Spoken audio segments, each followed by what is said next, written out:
Forget sloppy joes. Today we're making smoked sloppy doughs.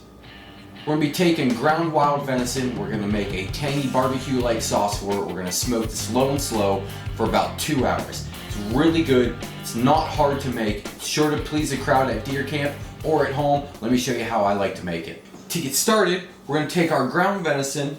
We're going to form it into little meatloaf type shapes. We're going to put this in a smoker safe container.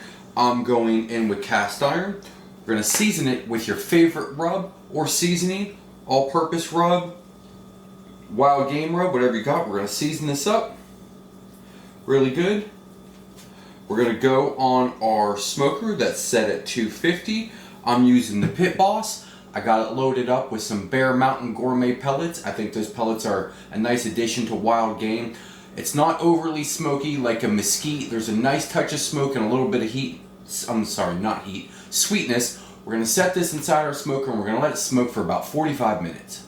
Now we're going to pull our venison and our skillet off the smoker. We're going to throw it on the stove real quick.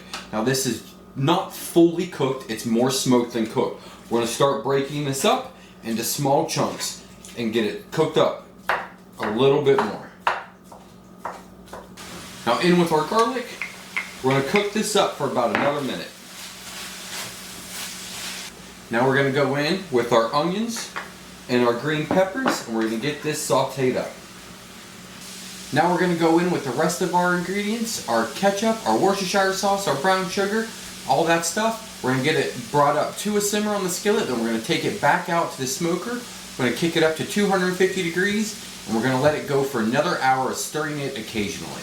Our sloppy doughs are almost done. We're going to toast up some buns, plate one up, and we're going to get a taste. Oh, it's already falling apart and making a mess. Now you can serve this on a toasted bun, bread. You can also do a pretzel bun would be cool on French fries or baked potato, even homemade potato chips. However you want to serve it. Top it with some pepper jack cheese, add a little kick to it. Let's get a taste. Making a mess everywhere. Is it in my beard? That is so good.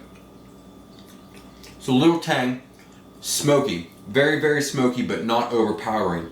There's sweetness, nice crunch of the bun. It's a great way to use up venison to switch up the sloppy joe game. Hope you enjoyed this video. If so, please hit the thumbs up button. If you have any questions, comments, or concerns, please drop them down in the description. Don't forget to tune in on Thursdays to watch our hunting and fishing videos, and tune in next Sunday to see more of our recipe videos. Don't forget to check out shoptaggedout.com. Thanks for watching, guys. We'll see you next week.